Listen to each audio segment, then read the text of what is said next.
Bismillahirrahmanirrahim. Assalamualaikum warahmatullahi ta'ala wabarakatuh.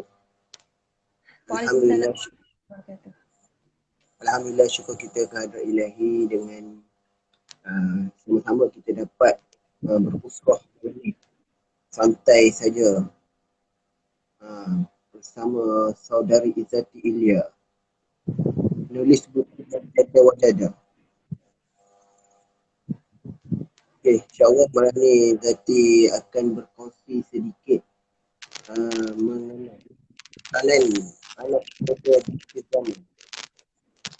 Betul sekarang tu zaman teknologi, zaman macam zaman lagi.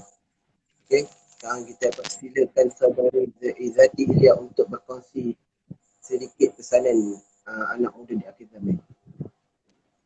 Okay, terima kasih Ramadan.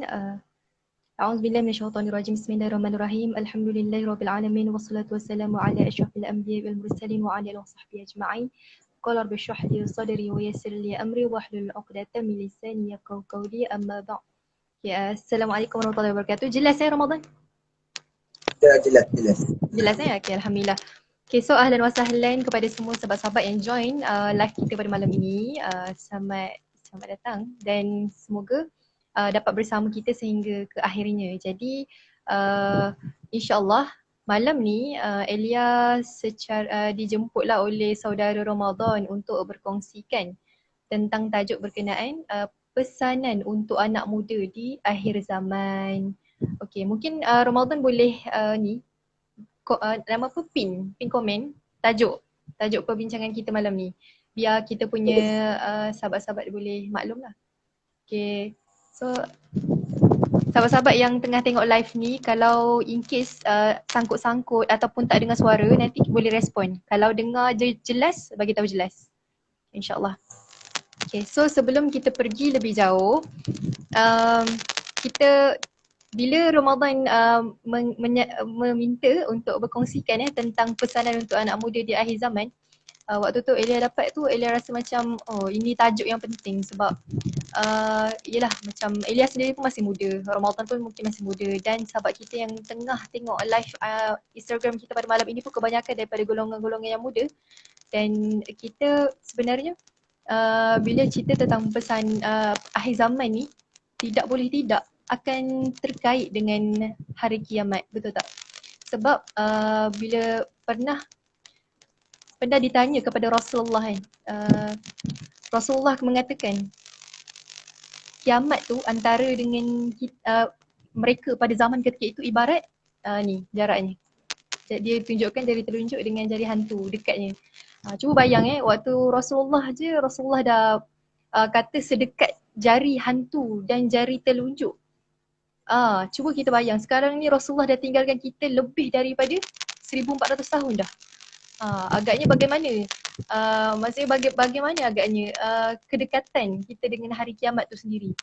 Of course makin dekat dan sekarang pun kalau kita telusuri tanda-tanda kecil tanda-tanda kecil kiamat, boleh kata hampir sempurna dah semua tanda-tanda kecil. Kita sekarang ni tinggal nak bersiap untuk hadapi kiamat yang sebenar.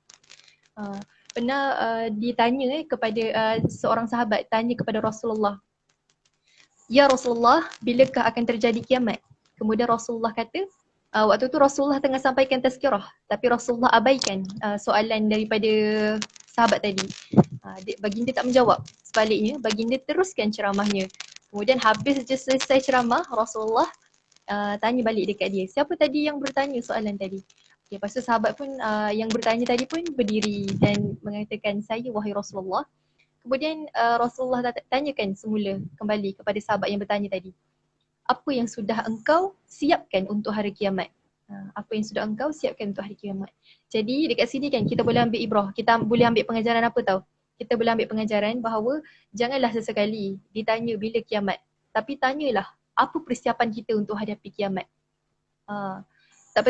Sebenarnya bukanlah penting bilanya kiamat untuk kita ketahui tarikh yang spesifik, dan bahkan kita takkan pernah tahu tarikh yang spesifik. Rasulullah sendiri pun tak tahu, apatah lagi kita kan, betul tak? Jadi sepatutnya yang lebih harus untuk kita fikirkan bagaimana persiapan kita, bagaimana persediaan kita bila mana kiamat tu nanti tiba. Tak payah nak pergi jauh, kita tak perlu untuk pergi jauh kata tentang kiamat yang besar. Tapi kita cuba renung kiamat kecil. Kiamat kecil tu maksudnya kematian. Kematian ni kita tak tahu, dia tak kenal usia muda ke, usia tua ke, pasti akan tiba. Bila dah sampai ajal pasti akan tiba. Betul tak Ramadan? Betul betul. Gitulah. Okay. Oh, ada yang kata line sangkut. Setakat ni line okey tak? Line okey ni. Alhamdulillah. Okey je Okay. Alright, so kita boleh teruskan insyaAllah. Okay, so malam ni sebenarnya Elia nak santai-santai je. Tak ada pun kita macam nak nama apa, macam stress-stress ke, diskusi yang berat-berat sangat ke, tak. Dia simple je. Bila kita cerita tentang anak muda, kita tengok sekarang ni kita, Ramadan, sekarang ni kita berada di zaman apa Ramadan? Di zaman fasa akhir. Fasa akhir. Okay, so betul lah tu. Kita sekarang berada di akhir zaman. Kalau kita tengok banyak sangat hadis-hadis yang Rasulullah sebutkan, mentionkan. Contoh macam di awalnya tu Rasulullah sebut bila hampir pada hari itu ataupun bila hampir terjadi kiamat, dan banyak sangat hadis-hadis tentang ni lah, kedatangan kiamat, tanda-tanda kiamat.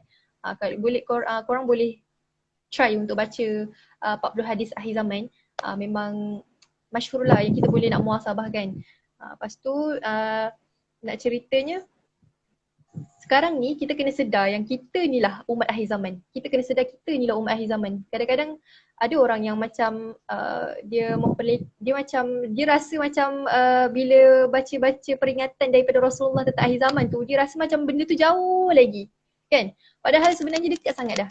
Kita lah tu yang Rasulullah dok sebut-sebut mention dekat dalam hadis-hadis. Sebagai contoh, antara perkara yang akan melanda bagi umat akhir zaman ni adalah, pertama, cintakan dunia dan takutkan mati. Seperti mana daripada Sauban radhiyallahu anhu, beliau pernah berkata, Rasulullah bersabda yang bermaksud, hampir tiba satu waktu di mana bangsa-bangsa dari seluruh dunia akan datang mengerumuni kamu bagaikan orang yang hendak makan mengerumuni hidangan mereka. Maka salah seorang sahabat pun bertanya, adakah hal itu kerana bilangan kamu sedikit pada hari itu? Nabi jawab, tidak. Bahkan kamu pada hari itu ramai sekali. Tapi kamu umpama buih pada waktu banjir. Dan Allah akan mencabut rasa gentar terhadap kamu dari hati musuh-musuh kamu, dan Allah akan melemparkan ke dalam hati kamu penyakit wahan.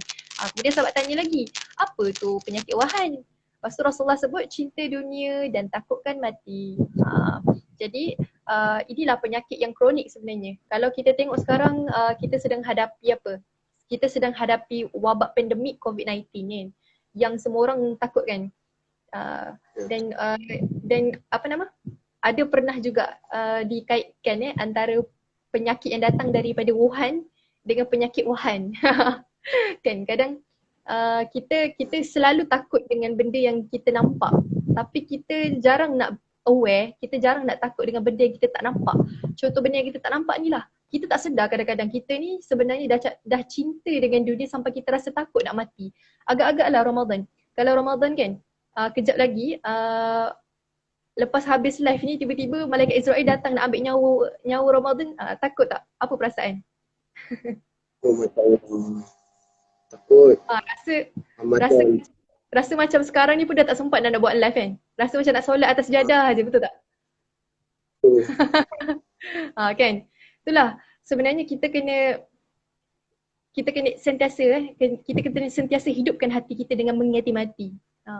Kalau lah kita merasakan macam kiamat tu jauh lagi, walaupun hakikatnya dah sangat dekat, tapi sekurang-kurangnya at least kita merasakanlah mati kita tu kiamat kecil, iaitu kematian kita tu dah semakin mendekat.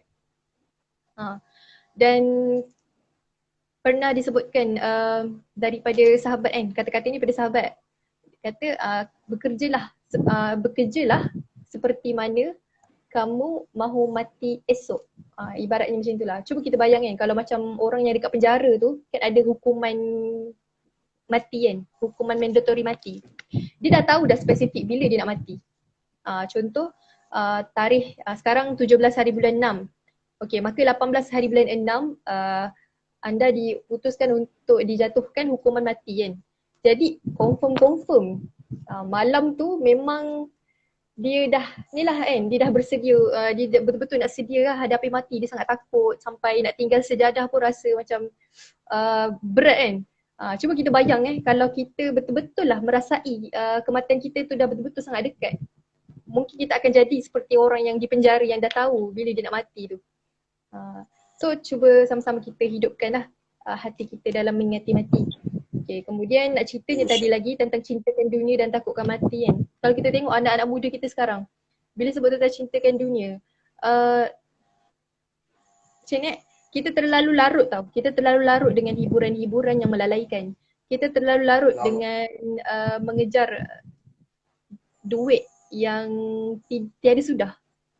Kita terlalu mengejarkan perkara-perkara yang sebenarnya hanya sementara. Sedangkan sebenarnya Allah ciptakan dunia ni untuk apa? Cuba kita bayang balik kan asal-usul kejadian kita. Kita pada asalnya adalah daripada penciptaan Nabi Adam. Kemudian daripada Nabi Adam, Allah ciptakan Hawa. Kemudian daripada Nabi Adam dan Hawa lah maka lahirnya keturunan manusia sehinggalah sekarang. Dan cuba kita ingat balik sebenarnya asal kehidupan kita adalah bukan di sini. Asal kehidupan kita adalah bukan di dunia, tapi asal kehidupan kita adalah di syurga.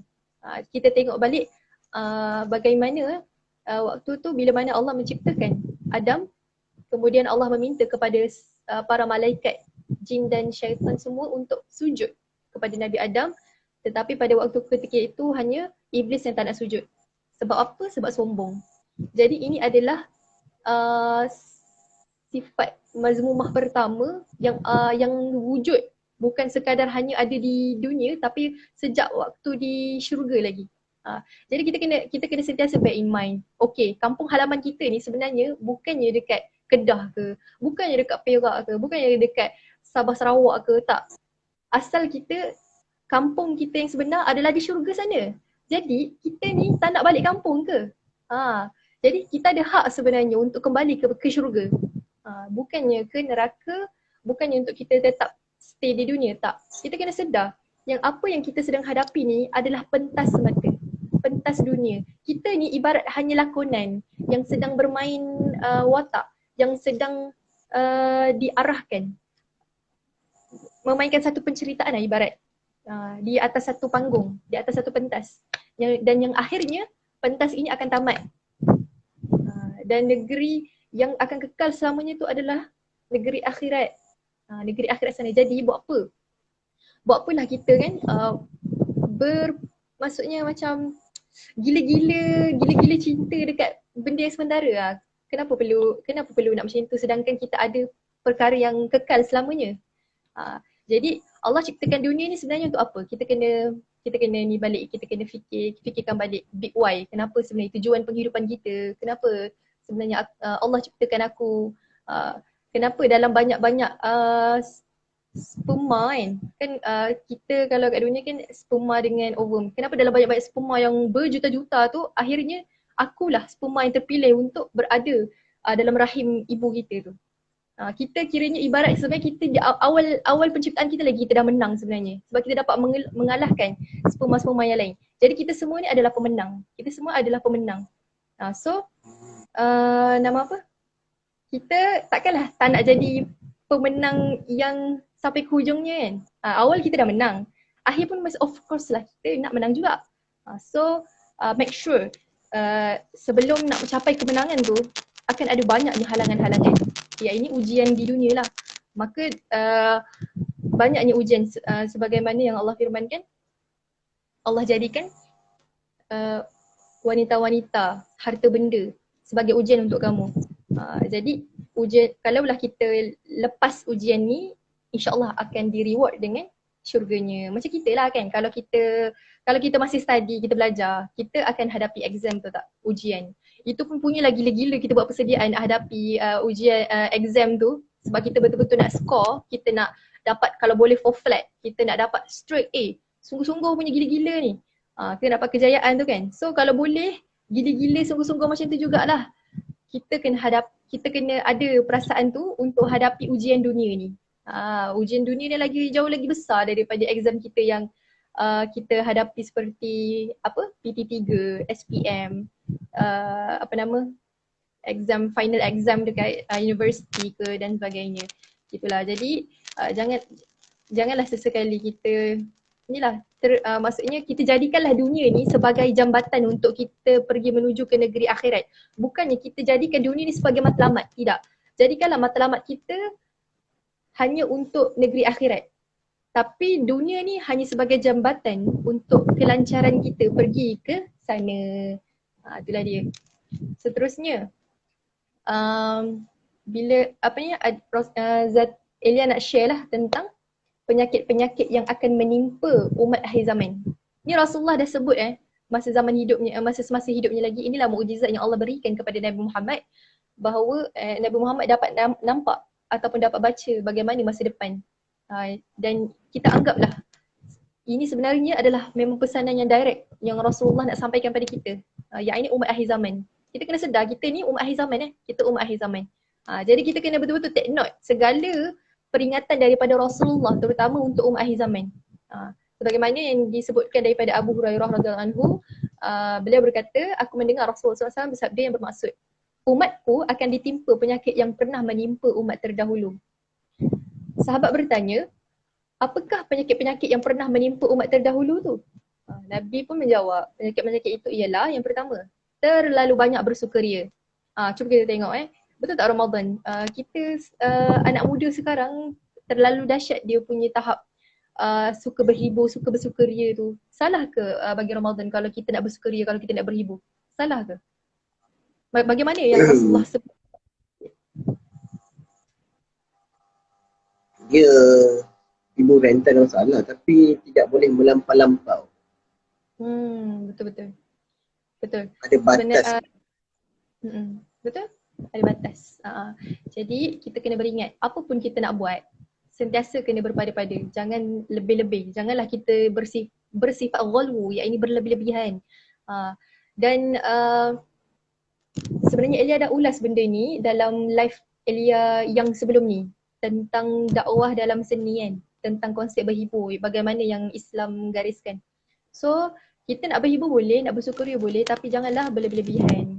Dan ini tapi kan hakikatnya kita tengok sekarang anak-anak muda zaman sekarang, tengoklah bagaimana mereka suka berhibur tu memang tak boleh dikawal sampai tahap mengidolakan penghibur-penghibur yang tak tutup aurat, yang kafir, yang menganjurkan kepada lagu-lagu maksiat dan sebagainya. Jadi kita sebenarnya kalau boleh kita tak nak orang-orang macam ni lah yang kita jadikan sebagai santapan hiburan kita. Jadi kena sentiasa berjaga-jaga dengan apa yang kita dengar. Sebab kan kena ingat segala apa yang kita dengar, segala apa yang kita lihat, segala apa yang kita makan kan, segala panca indera ni apa yang kita buat akan beri efek, akan beri kesan kepada diri kita, akan beri kesan kepada hati kita. Jadi kalaulah kita nak jadi baik, jagalah segala panca indera kita daripada perkara-perkara yang tidak baik. Sebagai contoh, kawallah perkara-perkara yang kita boleh kawal. Kalau macam kat media sosial kan, sekarang ni anak muda sentiasa orang kata boleh kata 24 jam menghadap handphone, 24 jam menghadap gadget. Tengok je lah bagaimana kan, sebab tadi kita cerita tentang penyakit yang akan melanda umat akhir zaman, yang ni terlalu banyak bersukaria. Kita tengok je macam aplikasi TikTok kan, betapa ramainya perempuan-perempuan yang gelik-gelik tayang tayang yang tak sepatutnya, dengan tak malunya, hilang dah rasa malu, tak menutup auratnya, ya Allah kan. Sampai kadang-kadang parents mereka, ibu ayah mereka tak tahu pun sebenarnya anak-anak mereka berkelakuan sebegitu di media sosial. Jadi perkara ni sedih lah. Kita kalau boleh kita ni sebenarnya kalau boleh kita nak sama-sama kita masuk syurga. Jangan tengah tengok live ni semua pun kita nak sama-sama masuk syurga. Jadi kalaulah kalau orang macam tu kan, contoh mereka terlalu hanyut dengan hiburan yang melalaikan, mereka mungkin hanyut dengan dalam lembah kemaksiatan. Janganlah kita cepat menghukum. Janganlah kita cepat menghukum mereka. Tapi pandangan mereka dengan pandangan kasih sayang. Pandang mereka dengan pandangan kasih sayang, kita pandang dia, ya Allah, aku nak kita sama-sama masuk syurga. Jadi kita nasihat dia dengan cara yang paling hikmah, dengan cara yang baik, dan semoga kita jangan lupa juga untuk kita sentiasa mendoakan untuk sahabat-sahabat kita kat luar sana yang sebenarnya sedang sakit. Mungkin kat luar nampak elok, tapi hakikatnya dekat dalam sedang nazak. Kita tak tahu. Dan hakikatnya kita selalu memberi makan kepada badan kita, tapi kita lupa nak bagi makan dekat rohani kita. Jadi Alhamdulillah, tahniah kepada semua sahabat-sahabat yang tengah tengok live ni. Ni semua adalah insan-insan yang masuk syurga bersama, betul tak? Ini semua insan-insan yang sedang nak beri makan pada rohaninya yang mungkin sedang kelaparan. Masya Allah. Jadi sama-sama kita inilah, jagalah diri kita. Janganlah terlalu kita bersukaria sampai melanggar batas-batas yang harus untuk kita jaga. Okay, lepas tu Rasulullah sebut lagi penyakit yang kedua, terlalu bermewah-mewahan. Kat sini terlalu mewah ni maksud dia kita tengoklah kalau dekat secara macam ni, sekarang ni orang nak buat duit, orang nak jadi kaya senang je. Sebab semua sekarang di hujung jari, betul tak? Betapa ramai orang kat luar sana yang sekarang ni dah jadi bilioner, dah jadi milioner. Terlalu bermewah-mewah. Tapi hakikatnya kemewahan mereka tak bawa pun manfaat pada agama. Mereka lupa diri. Inilah penyakit yang akan melanda umat akhir zaman. Dan kemudian yang ketiga, mengumpulkan harta sebanyak mungkin. Sama jugalah halnya seperti tadi kan. Kumpul-kumpul harta kita ni kadang-kadang macam ada orang tu salah ke sebenarnya kita jadi kaya Ramadan? Salah ke kita jadi kaya Ramadan? Tak salah pun. Tak salah. Tapi kenapa kat sini Rasulullah sebut mengumpulkan harta sebanyak mungkin ni sebagai penyakit? Sebagai penyakit. Agak-agak lah pandangan.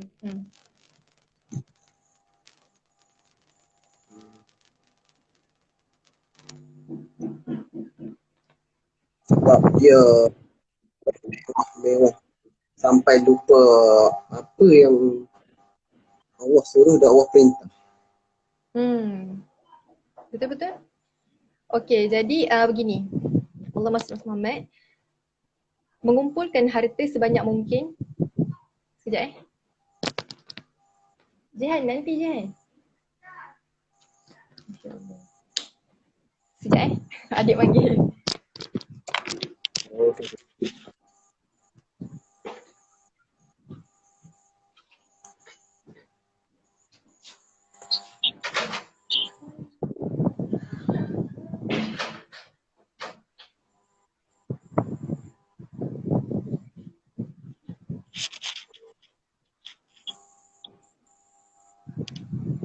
Okey, bismillah, kita sambung balik.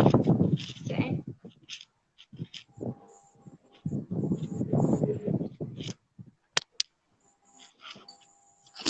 Salah pula.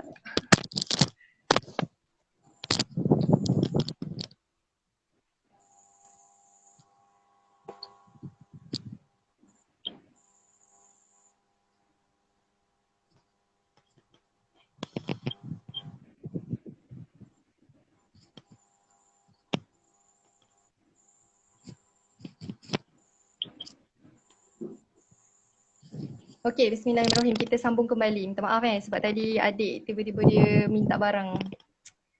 Okey, kita sambung mana tadi? Penyakit mengumpulkan harta sebanyak mungkin. Okey, tadi Elia ada tanya dekat Ramadan, salah ke kita nak kumpulkan harta kan? Salah ke kita nak jadi kaya? Tak salah kalau kita mampu jadi seperti Uthman bin Affan yang kaya tapi dermawan. Kita jadi seperti Abdurrahman bin Auf yang usahawan yang sangat berjaya, tapi bahkan tidak lupa untuk menyalurkan apa yang dia ada untuk Islam, perjuangan Nabi Muhammad SAW.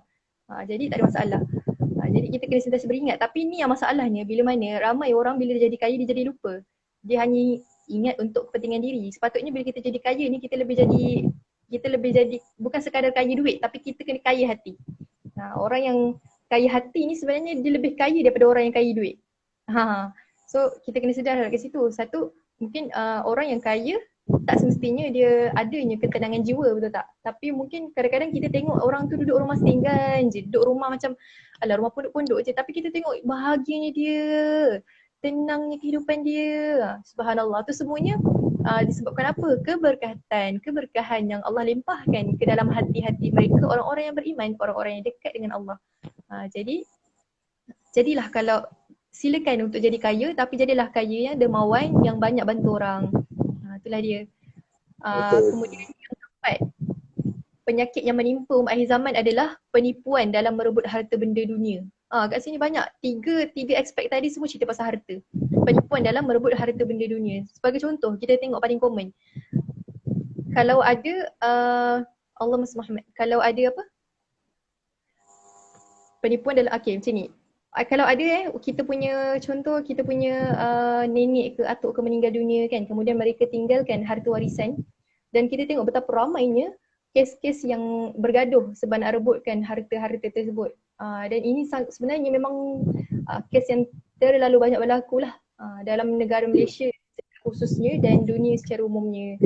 Sampai melibatkan ada yang kes bunuh-membunuh ada yang sampai kes bunuh-membunuh. Saya ada kawan yang bukanlah kawan sangat pun, tapi kiranya kenalan. Dia memang menguruskan lah bab-bab ni, harta-harta miras ni, nak kena agih-agihan harta pusaka semua ni.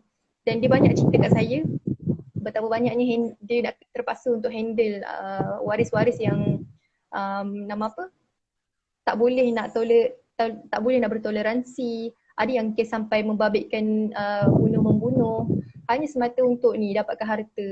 Lepas tu gaduh-gaduh tak best macam tu kan. So kalau boleh janganlah kita jadi seperti yang Rasulullah sebutkan sebagai orang yang inilah, jadi orang yang berpenyakit merebut harta. Lepas tu kemudian yang kelima, saling memarahi. Okey, lepas tu dengki-mendengki sehingga menzalimi antara satu sama lain. Okey. Kat sini kita tengoklah kes tak payah cerita lah jauh-jauh. Kita tengok mungkin dekat diri kita sendiri. Mungkin kadang-kadang kita ada dengki dengan orang tu, kita kadang-kadang ada dengki dengan orang ni, sampai walaupun kita berada di zaman moden tapi masih lagi terdapat banyak kes sihir menyihir, kes kalau dengki kan, lepas tu mereka buat benda-benda yang tak baik, sabotaj dan sebagainya. Jadi sepatutnya ini adalah orang kata amalan yang tak best yang sepatutnya kita jauhkan daripada dalam skop seharian masyarakat.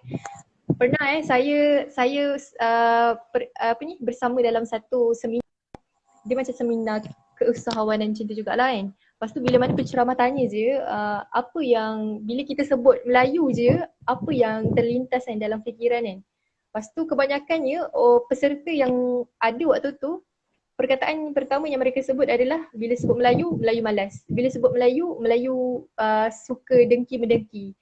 So kenapa agaknya kan asyik benda yang negatif je bila sebut tentang Melayu. Hakikatnya itu semuanya kita tak boleh nak stereotype, semua berbalik pada diri sendiri, dan kita tak boleh lah nak jadikan amalan dengki-mendengki ni seperti image untuk orang Melayu. No, tak boleh. Kita kena sedar, kita ni orang Melayu ni sebenarnya kalau kita buka balik sejarah kisah hidup asal usul Melayu, kita sangat hebat. Kita dulu merupakan sebuah empayar kerajaan Islam yang besar kan. Kita ada kerajaan Melaka, kita ada kerajaan merupakan kerajaan Islam yang sangat orang kata tegah lah pada ketika zamannya. Dan sekarang kenapa kita tak tegah waktu kerajaan Islam silam agak-agaknya kan. Antara salah satu faktornya sebab ni lah. Sebab kita dah berpecah, kemudian kita tak kembali pada Islam yang sebenar, kita mengagungkan, mengidolakan cara hidup barat. Itulah sebenarnya yang menyebabkan Islam kembali suram. Tiadanya sirna pada ketamadunan Islam. Jadi sebenarnya kita nak kembalikan balik ketamadunan Islam ni. Caranya bagaimana? Antara salah satunya adalah dengan kita bersatu balik sama-sama.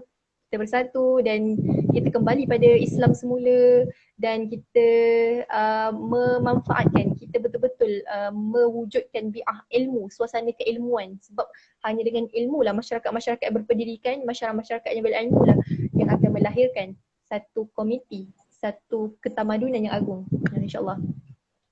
Okay, so Izzati nak tadi Izzati share tentang penyakit cintakan dunia, takutkan mati, penyakit-penyakit yang akan menimpa oleh umat-umat akhir zaman. Okay, sekarang ni Izzati nak share pula tentang bagaimana yang ada dalam satu hadis riwayat Muslim ni yang mengatakan Islam akan kembali asing kan. Zati bacakanlah. Dalam hadis daripada Ibnu Umar, Nabi SAW bersabda yang bermaksud sesungguhnya Islam bermula dalam keadaan asing dan kelak ia akan kembali asing sebagaimana dahulu ia bermula dalam keadaan asing, dan sesungguhnya Islam akan kembali asing. Islam akan kembali ke sarangnya di antara dua masjid, iaitu Masjidil Haram dan Masjidil Nabawi Madinah, sebagaimana seekor ular akan kembali masuk ke lubang sarangnya. Okey, kat sinilah maksudnya Rasulullah sebut waktu Rasulullah masih hidup lagi bahawa Rasulullah tahu dah nanti di akhir zaman Islam ni akan kembali asing. Waktu Rasulullah masa awal-awal dulu nak sebarkan dakwah Islam kepada masyarakat, kepada manusia, memang asing. Waktu tu sampai Allah perintahkan untuk Nabi Muhammad SAW berdakwah secara rahsia dulu.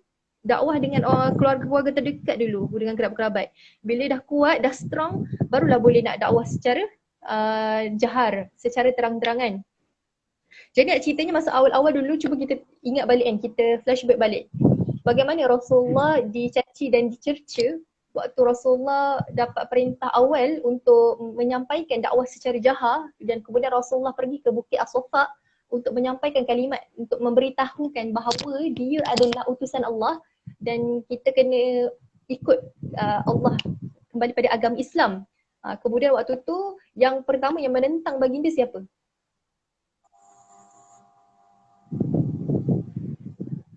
Abu Lahab. Dan Abu Lahab tu siapa? Adalah saudaranya juga saudaranya juga. Jadi kita kat sini kita macam ni, itulah ranjau orang-orang yang berada sunnatullah, jalan dakwah sentiasa akan tidak akan dibentangi dengan kapit merah, sentiasa akan adanya ranjau dan inilah orang nak berduri, ada yang tak suka, ada yang mungkin kalau ada yang suka, tapi nak ceritanya kalaulah jalan dakwah tu memang tak ada apa-apa, macam okey je, damai je kan. Maksudnya sebenarnya tu ada something wrong somewhere lah tu. Mesti ada yang tak kena, sebab sunnatullahnya jalan dakwah ni memang macam tu jalannya. Jalan yang orang tak ramai sanggup nak melalui jalan ni, sebab jalan ni jalan yang penuh sakit-sakit. Sebab nak syurga tu bukan senang, perlukan kepada mujahadah yang tinggi. Kita ni nak sampaikan risalah orang kata tauhid. Kita nak mengajak kembali masyarakat untuk kembali kepada Islam yang sebenar. Kita nak mengajak kembali masyarakat untuk kembali kepada Allah. Kita nak mengajak kembali masyarakat yang mungkin sebenarnya dia berada dalam kegelapan, kan? Tapi dia tak sedar. Jadi kita datang kepada dia untuk kita bagi sinar balik untuk dia kembali ke jalan yang penuh dengan cahaya. Jalan cahaya tu jalan apa? Ya, ini jalan Islam. Jadi janganlah kita rasa, contoh kan, kalau sebab kat sini Rasulullah sebut Islam akan kembali asing pada akhir zaman. Jadi kalau kita tengoklah sekarang kan, realitinya kan, kita tengok orang-orang yang betul-betul mengamalkan sunnah. Sebagai contoh, macam ni, kalau contoh kita pergi ke mall kan, cuba kalau Ramadan pergi ke mall, lepas tu Ramadan pakai apa nama, macam serban celak, lepas tu serba putih semua tu, macam mana pakaian yang Rasulullah SAW pakai ke apa kan, nanti akan dipandang apa? Macam pasti akan macam dipandang sini macam apa kena kan orang ni kan, pergi mall orang macam ni. Macam orang pandang macam pelik je. Macam pelik kan. Itu baru contoh yang kecil je. Belum lagi contoh yang besar. Sebagai contoh yang besar. Kita nak melaksanakan hukum hudud di Malaysia sebagai contoh. Terlalu banyak tentangan-tentangan, sedangkan hukum hudud tu memang dah diterang-tangkan di dalam Al-Quran bahawa ini adalah hukum Allah yang kena manusia laksanakan. Tapi betapa susahnya. Tapi kita tengok orang-orang yang menuntut hak-hak kemanusiaan, seperti orang-orang yang menuntut hak LGBT, lepas tu hak feminism, yang lepas tu belum lagi dengan isu-isu yang merepek-repek kan. Semua tu mendapat tempat pula. Ada pula mendapat tempat sehingga kan nak dibincangkan dan dibawa usul mereka ke bahagian perundangan. Macam ini padahal ini adalah perkara yang tak logik kalau kita fikir secara logik lah pun kan. Macam secara manusiawinya tak patut untuk kita terima. Tapi kenapa hukum Allah kita tak boleh nak terima? Tapi hukum nafsu ni sebenarnya boleh kata sebagai hukum nafsu kan. Boleh pula kita nak consider kan. Dan inilah yang kata apa, Islam akan kembali pada asing. Orang yang akan betul-betul amalkan Islam akan nampak sebagai orang yang sangat jumud, akan diperlihatkan sebagai orang yang sangat pelik. Jadi itulah dia. Jadi beruntunglah bagi orang-orang yang asing. Janganlah kamu rasa sedih, kamu dianggap asing, kamu dipalau ke di pulau sebab kamu betul-betul mengamalkan ajaran Al-Quran dan Sunnah. Janganlah kamu sedih sebab Allah sentiasa ada bersama dengan kamu dan sesungguhnya kamu adalah orang yang beruntung. Rasulullah sebut, beruntunglah orang-orang yang asing. Beruntung orang-orang yang asing di akhir zaman. Jadi jom kita sama-sama jadi orang yang asing tu. InsyaAllah. Kemudian yang seterusnya disebutkan juga di akhir zaman ni ilmu agama akan beransur-ansur hilang. Kat sini nak ceritanya akan ramailah ulama-ulama yang meninggal dunia. Kalau kita tengok tahun ni je beratus-ratus ulama yang telah pergi meninggalkan kita tanpa kita sedar. Macam Elias sendiri baru-baru ni dapat message di grup WhatsApp tentang Allahumma salli Muhammad, tentang kematian para alim ulama di negara Arab, di negara Yaman yang terlalu banyak. Cuba kita bayang kalaulah ulama-ulama ni dah tak ada, dari mana kita nak dapat ilmu? Dari mana kita nak dapat ilmu? Maka nanti yang akan tinggal adalah orang-orang yang jahil. Yang akan bercakap tentang agama adalah orang-orang yang tidak berkelayakan padanya. Jadi dekat sini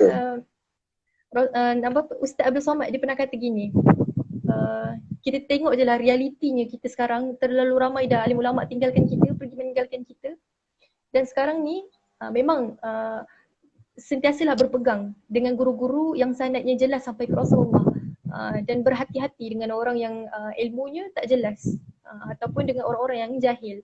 Macam kita sendiri pun kita masih muda. Jadi selagi mana nyawa masih di kandung badan, belajarlah menuntut ilmu lah sehingga ke akhirnya. Kalau sebab selagi mana ulama-ulama ni masih ada, macam contoh kita tengok ulama yang ada dekat Malaysia sebagai contoh. Kita ada Menteri Agama kita yang sangat orang kata sangat hikmah, dia punya kebijaksanaannya tu, Dr. Al-Bakri kan. Lepas tu kita ada Dr. Zulkifli Al-Bakri. Lepas tu kita ada Ustaz Azhar Idrus yang memang anak muda ramai suka.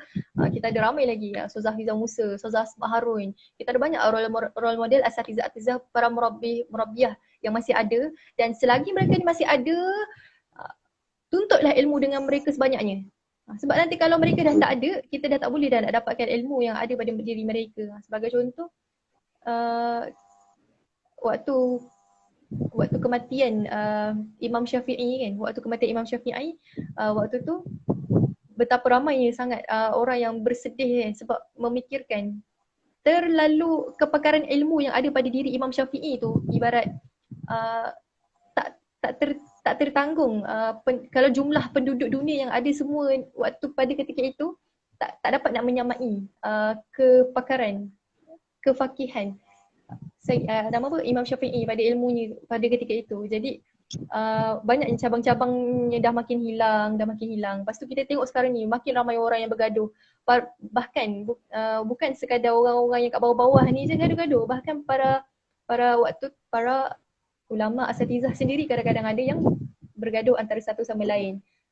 Dan ini sebenarnya realiti yang Rasulullah dah sebutkan. Waktu Rasulullah zaman Rasulullah masih hidup lagi, Rasulullah dah sebut dah situasi ni, perkara ni akan berlaku di akhir zaman. Macam tu.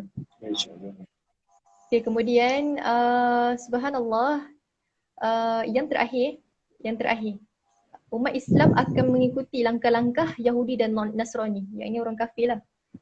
Rasulullah sebut dalam satu hadis yang bermaksud kamu akan mengikuti jejak langkah umat-umat sebelum kamu, sejengkal demi sejengkal, sehasta demi sehasta, sehingga jikalau mereka masuk ke lubang biawak pun kamu akan mengikuti mereka.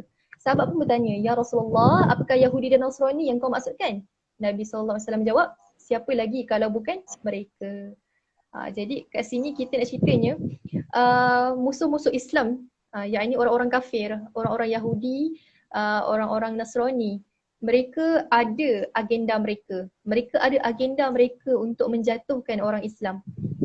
Dan mereka sanggup untuk tidak tidur, berkorban bermacam-macam. Hanya semata untuk lihat kita jatuh. Hanya semata untuk lihat roh Islam tu tercabut. Kenapa tidak kita yang mempunyai matlamat yang jelas untuk kita benar-benar sebarkan syiar Islam dan untuk kita sampaikan kalimat tauhid kepada para manusia semua tu, kita tak sanggup untuk berkorban sebegitu. Sebagaimana orang kafir berkorban untuk bersengkang mata untuk jatuhkan kita, kita sepatutnya lebih lagi bersengkang mata, kita sepatutnya lebih lagi berkorban wang ringgit, harta benda, segala apa yang kita ada untuk perjuangan Islam. Jadi inilah yang kurangnya ada dalam diri anak-anak muda sekarang. Sebab anak-anak muda sekarang lebih mahukan apa? Lebih mahukan kesenangan, lebih mahukan keseronokan. Mereka tak sanggup untuk berkorban untuk Islam. Jadi ini yang kita kena muhasabahkan balik. Subhanallah. Sebabnya kalau kita tengok baliklah kan sejarah kan, peristiwa dulu. Kalau kita tengok orang-orang yang orang-orang yang menjadi tonggak kepada keberlangsungan Islam tu sendiri, orang-orang yang menjadi puncak kepada kemenangan ketamadunan Islam itu sendiri terdiri daripada anak-anak muda yang berusia muda. Sebagai contoh, Elia Petik, Sultan Muhammad Al-Fatih, dia menakluk Konstantinopel pada umur usianya 21 tahun. Cuba kita renung balik umur kita 21 tahun, kita buat apa sekarang? Kita muhasabah balik. Lepas tu kita tengok bagaimana Khalid Al-Walid ketika umurnya belasan tahun tak silap dia mampu untuk menjadi panglima perang. Dan banyak lagi contoh-contoh role model lain yang kita boleh jadikan sebagai contoh untuk kita benar-benar inilah kembali kepada untuk kita bantu agama Allah, untuk kita sebarkan syiar Islam dengan lebih lagi. Dan kita berada pada akhir zaman yang mana terlalu banyak fitnah terlalu berleluasa, sehingga kan disebutkan bila kita berada di akhir zaman, kita tak tahu mana satu yang betul, mana satu yang salah. Sebab fitnah yang teramat dahsyat pada akhir zaman. Kalau kita tengok sekarang ni pun semua di hujung jari. Berita kita nak dapat boleh kata terlalu banyak lah, laman web dekat internet semua kita boleh search kan. Tapi sejauh mana kebenaran berita-berita yang sampai pada kita. Sebab tu pentingnya tabayun. Tabayun ni maksudnya kita siasat. Sebelum segala apa benda berita yang kita terima tu, kita kena tabayun dengan baik. Sebab kita kena ingat sekarang ni penuh sangat dengan tipu daya. Jadi ni Elia buat kesimpulan lah, khulasah daripada semua ni. So apa solusi? Apa ubat? Apa vaksin bagi penyakit-penyakit tadi yang Rasulullah sebutkan kan? Sebagai contoh, cintakan dunia, takutkan mati. Lepas tu Islam nanti akan kembali asing semua tu. So kita dah sedar yang kita ni berada di akhir zaman. Jadi kita perlukan persiapan. Kita perlukan persiapan yang bersungguh-sungguh untuk kita menghadapinya. Jadi antara solusinya yang pertama adalah tidak boleh tidak kembali kepada Allah. Kembalilah kepada Islam yang sebenar. Firman Allah SWT dalam surah Al-Imran ayat 103 bermaksud, dan berpegang teguhlah kamu sekalian dengan tali Allah, yakni agama Islam. Rasulullah pernah berpesan Rasulullah pesan, aku tinggalkan kepada kamu dua perkara yang mana kalau kamu berpegang dengannya, nescaya kamu tak akan sesat selamanya, iaitu apa? Al-Quran dan Sunnah. Kemudian Rasulullah sebut lagi, semua umatku akan masuk ke dalam syurga melainkan yang enggan. Rasulullah sebut kat sini kita semua sebenarnya adalah calon syurga. Kita semua sebenarnya akan kembali balik ke kampung kita, iaitu syurga. Tapi Rasulullah sebut hanya Hanya yang tak masuk syurga adalah orang yang tak nak. Jadi sahabat tanya, siapa orang yang tak nak masuk syurga tu? Lepas tu Rasulullah sebut apa? Rasulullah sebut mereka yang taat kepadaku maksudnya dia nak masuk syurga. Dan siapa yang menyalahi ajaran aku maksudnya mereka tak nak masuk syurga. Jadi kita hidupnya ada dua pilihan je. Kita nak pilih masuk syurga ke nak masuk neraka.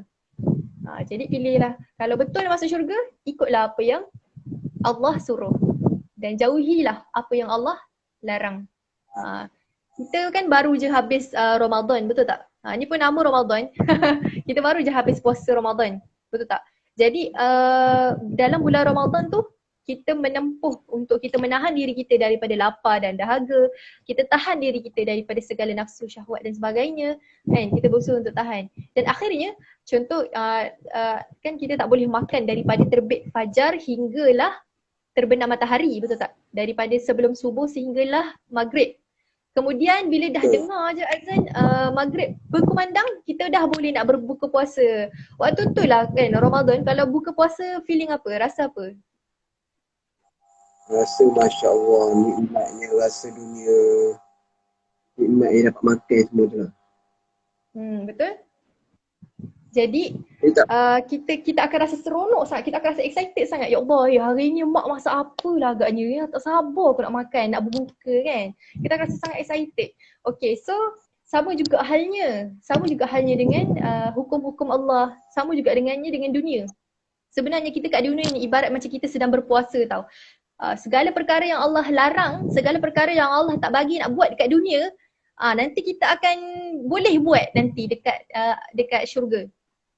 Kira nanti kita berbuka dekat syurga. Contoh, kita tak boleh nak minum arak kan waktu dekat dunia. Tapi nanti dekat syurga kita nak minum arak ke apa ke, minumlah sepuas-puasnya. Waktu tu kita dah berpuasa. Kita dah berbuka. Setelah kita berpuasa yang panjang di dunia, maka Allah kasih kita kenikmatan berbuka yang tak terkira. Orang kata nikmatnya tu kita tak dapat nak gambar lah. Memang sangat best, sangat hebat. So korang nikmat yang sangat nikmat. Jadi kita bersabarlah dalam ketaatan. Bersabarlah dalam ketaatan menghadapi segala apa yang Allah perintahkan dan segala apa yang Allah larang tu kita jauhi. Kita bersabar dalam ketaatan tersebut, insya-Allah. Berkat kesabaran kita ni akan Allah ganjarkan dengan pahala yang besar dan Allah akan ganjarkan dengan syurganya yang sangat indah. Dan kita berdoa semoga akhirnya nanti kita dapat bertemu dan bersemuka dengan Tuhan kita Allah SWT, dan kita dapat berpimpin tangan, kita dapat bersama, kita dapat berjiran dengan baginda kekasih Rasul, yakni Rasulullah SAW.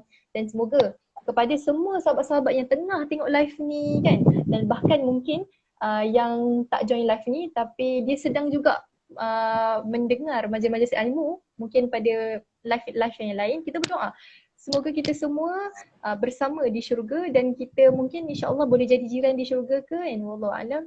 Dan akhir kalam segala yang baik tu datang daripada Allah, buruk tu datang daripada Allah juga, namun atas kekhilafan diri saya sendirilah. Jadi wabillahi taufiq hidayah. Wassalamualaikum warahmatullahi wabarakatuh. Okay, terima kasih pada saudari Zati Ilya atas perkongsian itu tadi. Semoga kita dapat ilmu tu tadi, dapat kita melakukan perubahan demi di akhir zaman ini, demi agama bangsa dan demi diri kita sendiri untuk umat Islam dan sebagainya. Sekian, terima kasih sekali lagi kepada saudari Zati Ilya atas perkongsian ini. Kita tutup majlis kita dengan tasbih kifarah dan surah Al-As.